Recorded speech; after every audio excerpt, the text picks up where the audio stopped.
How's it going, everybody? This is Will Robson here. You can check out my work at facebook.com/RobsonINK.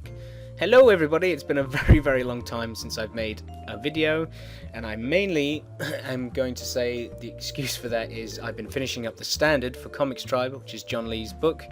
All the line art for that book is done now, so for all the people that have been waiting 4 years for that book, the line art is done. We still need colours and letters, and that should be released in the fall.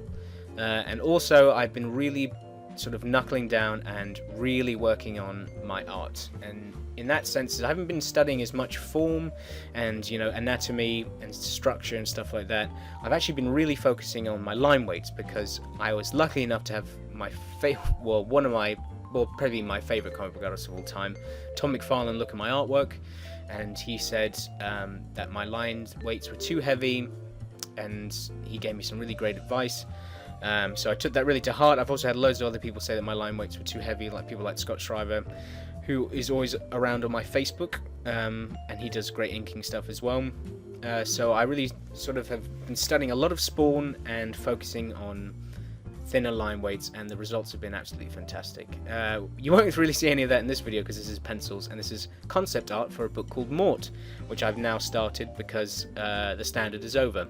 So this is a book that I started, well, not that I started. If you guys watch my other video of me drawing the comic book pin-up for Lady Frostblood, that was with a client called Alan Hayburn, and we've been chatting, and now we're starting this book together, which I'll probably be working on over the next year, so you're going to see a lot of updates from this book.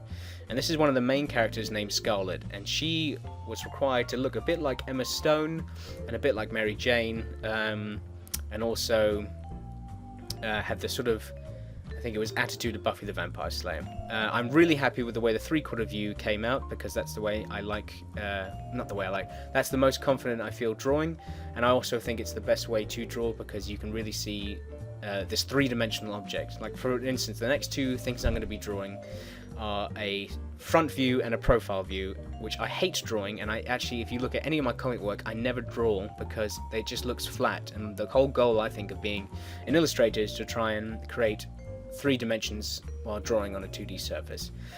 So after studying a lot of the way Emma Stone looks, picking up little things that sort of make up the structure of her face, I noticed that you might think she has huge eyes, that's what I always thought, but she actually doesn't. She really just has a small head, and the rest of her features would be on a larger head. So the way I'm drawing her is basically her nose and her eyes and her lips are sort of closer together, where her actual head is shorter.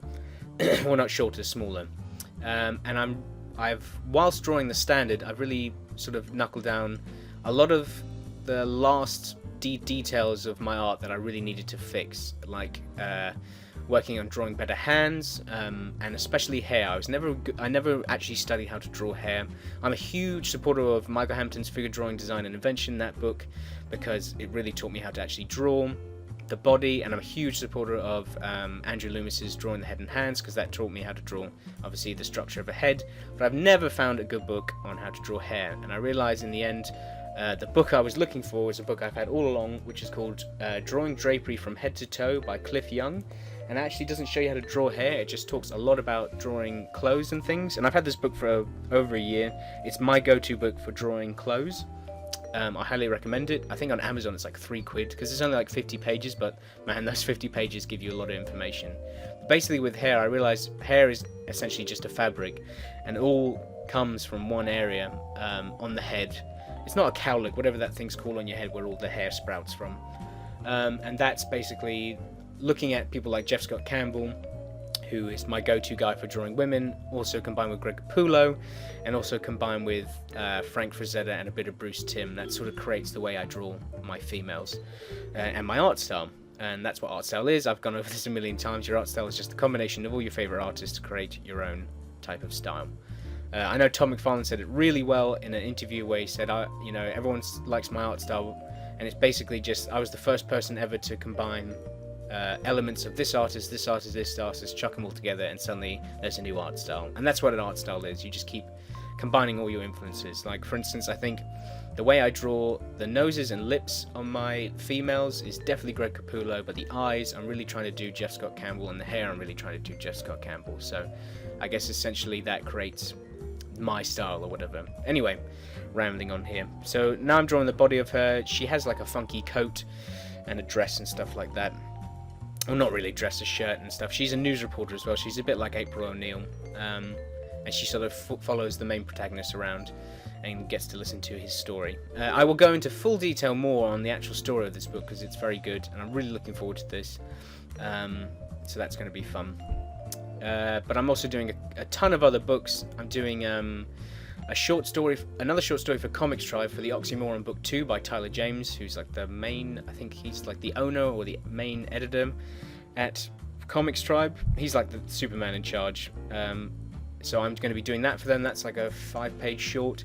I'm also doing a 5 or a 4-page short for a company called Dead Canary Comics, which is kind of like a British version of Fallout in the 1950s, which is going to be fun. I'm also working on this Joker book, which I've been posting for ages, which you can see plastered all over my Facebook. And then I'm also working on Meta Rising right now, which is stuff you see me post as well, and this book. So I think that's 5 projects in total, but I know 3 of those projects only have about 5 pages left, and once those are all wrapped up, it's really, I don't think I'm going to take on any more work because I need to just focus on Meta Rising and MORT. But the reason I took those projects on was because a couple of them paid really well, and a couple of them were great opportunities for me to get my work out there. And that's why you take on projects. So anyway, so this is the funky coat that she's wearing in this book and stuff, and I like her outfit. It's all based in LA as well, so it's going to be a very interesting book. And I'm really gonna try and aim to draw this book the way sort of Haunt looks by Capullo, but with a bit of Spawn. There's a lot of crazy stuff that has to do with the Grim Reaper and a lot of abstract sort of demon-y afterlife type stuff in this book as well. And the first issue of this will be out, I believe, in probably about 3 to 4 months, along with the first issue of Meta Rising. So it's all go, and obviously I'll keep everyone posted on how they can see more of my work. So thanks very much, guys. You can check out my work at facebook.com/RobsonINK or Twitter @RobsonINK. See ya.